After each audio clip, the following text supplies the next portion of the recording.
need to learn how to talk about money and hard Mhm. conversations early and often. And that's a reason why just going to a listing appointment, you should not go to that listing appointment blind. You need to be asking qualifying questions. Tell me your motivation for selling this house. Well, I'm just testing the market. Want to see how much I can get. Do you have anywhere to go? No. I just want to see if I can get 50,000 over asking, right? The fastest way to discourage yourself is to take an overpriced listing. And not to mention that shows your reputation.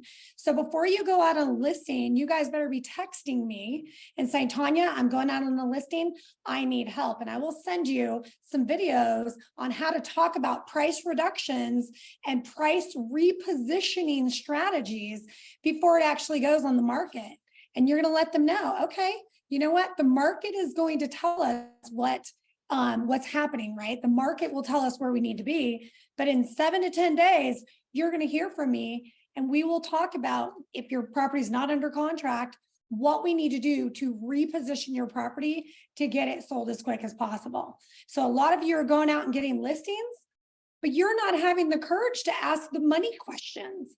So if you don't have the courage to ask the money questions, you do not deserve that listing, because you are going to have to negotiate right at that table and then now negotiate on the behalf of your seller with a bulldog buyer agent on the other side who just they wrote a high offer, right?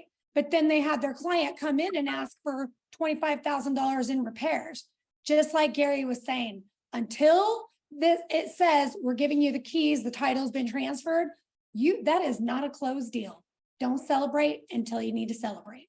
If you guys keep thinking about your sphere of influence, like nobody I know wants to buy a house or sell a house because they're poor, they're broke, they're poor, they're young, they're dying, right?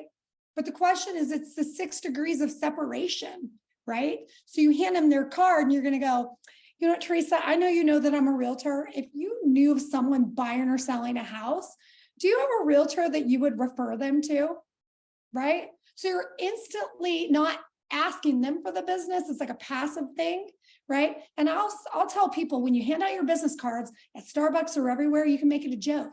Hey, my name's Tanya. I'm a realtor. I'm sure you know 100 realtors because I know I do. But if you don't have a realtor that you would refer business to, I would love to earn your business. Never assume that just because people know 1,000 realtors that they're going to give them business, because a lot of realtors are part-time and they're getting out of the business. And people that are buying and selling right now, guess what they want? Exactly what Gary said. They want a competent realtor. They want a realtor that's in it to win it. They're not always going to use their mother, brother, cousin just because they're been in the business.